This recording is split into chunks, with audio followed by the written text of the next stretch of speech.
through violation of our states' rights, our Second Amendment, violating Article 1, Section 21 of our Pennsylvania Constitution if they move forward with more gun control, which is the right to bear arms section of the Pennsylvania Constitution. For anyone that hasn't read it, it's more strongly worded than the Second Amendment, because in the Article 1, Section 21 of the Pennsylvania Constitution, it states that something to the effect that the rights of the citizens to bear arms in defense of themselves and the state shall not be questioned.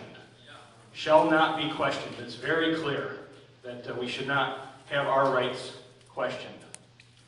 But since Sandy Hook incident that occurred and other incidents that have occurred, we continue to see, once again, those that are trying to take advantage and utilize those horrific murders for their agenda to disarm Americans of their God-given right to bear arms in defense of themselves, their property, their family, their state, their country.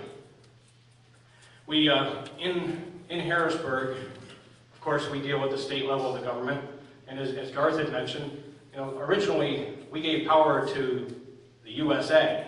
The USA didn't give power to the states created the feds, right? I mean, the states are the creator. The states are ultimately the level of government that should be the most powerful and have the most ability to protect its citizens and do what's right policy-wise in the various states. And we need to remind them of that. And that's what House Bill 357 is going to do, is to remind them that we are not going to stand by and watch the rights of our citizens violated by Obama's executive orders, congressional action, or some judicial activists on the bench, right? That's right.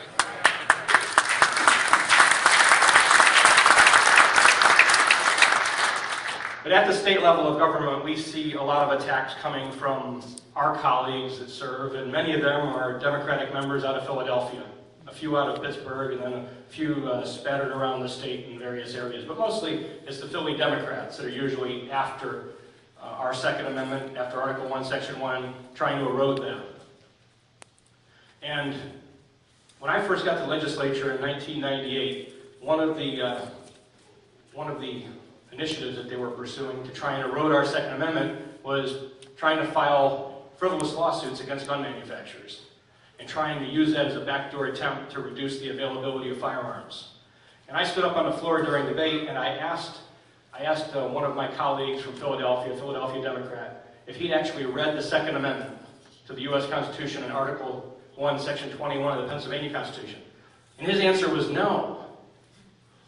And I was so shocked by his answer, because I had another answer ready when he said yes. And he said no, which kind of caught me off guard, and I asked him, excuse me, what was that? And he said, what was your question again? And I rephrased the question to him. And he said no once again.